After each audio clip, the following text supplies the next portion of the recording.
The girl who defied 12. I wouldn't have seen this coming if it had been written on a paper and shoved in front of my face. It's just so unexpected. Some people would say that I'm making history. I don't know if that's quite the way to describe it. You see, it all started when I was 12. Well, a little before that, I guess. There was a man who had been stalking me for months. He had set his mind on having me, but he was sure that he'd get in trouble unless he could find a way around the age difference. He was 19. He then had a brilliant idea. He figured that he could just buy a house in the woods, kidnap this 12-year-old that didn't even know him, and keep her there where they would live the perfect love story. That's not exactly how it went though. I stayed with him for years and years.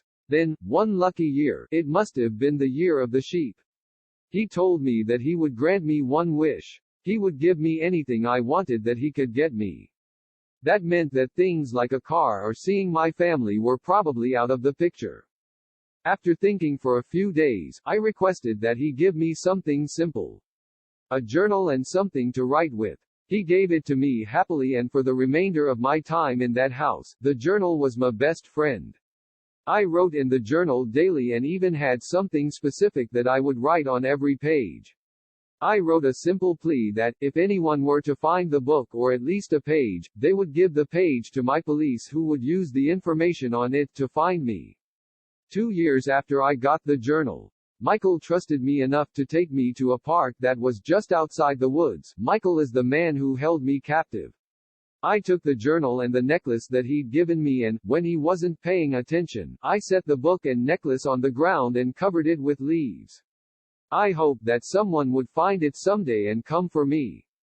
The same year that I had hid the book, someone came.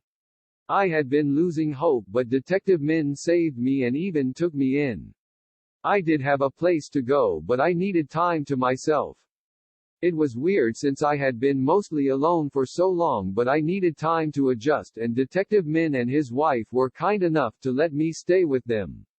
May, Detective Min's wife, even tried to help me find a job that I loved. I couldn't find anything that seemed to fit me though. My life had been full of luck though, and my luck saved me once again with something I could have never imagined. I was just walking down the street eating ice cream when a woman approached me and asked to speak. She spoke all about how she would love it if I could give a motivational speech to her and a group of friends. She and the friends were recovering girls who had also been victims of kidnappers. They had seen me on the news and saw how I seemed so unbothered by it all. She told me how she couldn't believe that she had actually met me in person, and how she would really love it if I would just let them all in on my secret. She gave me her number and left just like that. After thinking it over, I figured, why not? I didn't know how good I would be about speaking to a crowd. Even though it was just a small one, I hadn't seen another human besides Michael for 12 years. I missed all of my years as a youth, so I wasn't supposed to be the best socially. I learned that I'm a little too blunt when I spoke with May for the first time. She also wondered how I could speak so freely and not be more shaken by such an experience. Anyway, I ended up doing a pretty great job at being a motivational speaker. The ladies' friends told their friends, and even more people wanted to listen. Eventually, people were renting out stadium-sized places for me to speak to them in a crowd. I became pretty famous. They even gave me a name. Instead of just being Jessica Smith, I got to be something more. Something I found pretty great, if I do say so myself. They all call me the girl who defied 12. You might have already guessed why they call me that. Because I was 12 when I was taken. I stayed there for 12 years. I had 12 pencils and 12 pieces of jewelry, if you count the necklace that I left with the book. I definitely held onto the number. Here I am now, standing in front of millions, defying the number 12 once more by meeting in the middle of the day. 12 o'clock. I found it fitting since it would be hard for people to make in the middle of the day and on the 12th day of the month, which happened to be a Wednesday. So it was the middle of the week too. The microphone screeched as I moved it a little further away from my mouth. I walked down the long stage and looked out into the crowd to make eye contact with as many people as I could before it hit 12. I glanced at my watch and stopped walking at the end of the stage. I smiled and looked up. It's really great to be here. Cheering. I hadn't even said anything cheer. Cô gái bất chấp tuổi 12 tôi sẽ không thấy điều này xảy ra nếu nó đã được viết trên một tờ giấy và đẩy trước mặt tôi. Nó chỉ là rất bất ngờ, một số người sẽ nói rằng tôi đang làm nên lịch sử. Tôi không biết đó có phải là cách để mô tả nó hay không.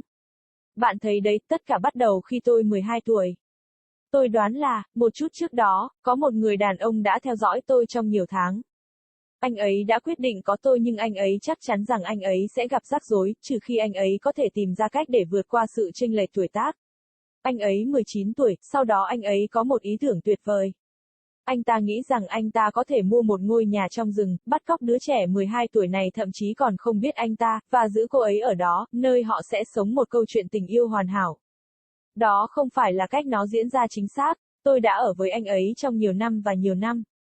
Sau đó, một năm may mắn, chắc là năm Con Cừu, anh ấy nói với tôi rằng anh ấy sẽ ban cho tôi một điều ước.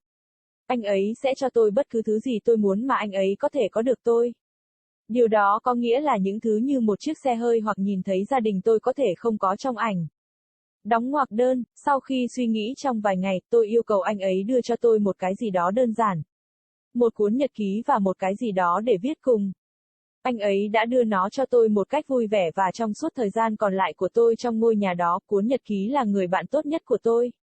Tôi viết nhật ký hàng ngày và thậm chí có điều gì đó cụ thể mà tôi sẽ viết trên mỗi trang.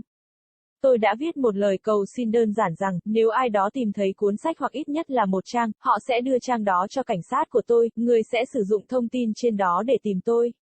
2 năm sau khi tôi nhận được cuốn nhật ký, Michael đủ tin tưởng để đưa tôi đến một công viên ngay bên ngoài khu rừng, Michael là người đã giam giữ tôi. Tôi lấy cuốn nhật ký và chiếc vòng cổ mà anh ấy đưa cho tôi. Khi anh ấy không chú ý, tôi đặt cuốn sách và chiếc vòng cổ xuống đất rồi phủ lá cây lên. Tôi hy vọng rằng một ngày nào đó ai đó sẽ tìm thấy nó và đến với tôi. Cùng năm tôi giấu cuốn sách có người đến. Tôi đã mất hy vọng nhưng thám tử Min đã cứu tôi và thậm chí đưa tôi vào. Tôi đã có một nơi để đi nhưng tôi cần thời gian cho bản thân.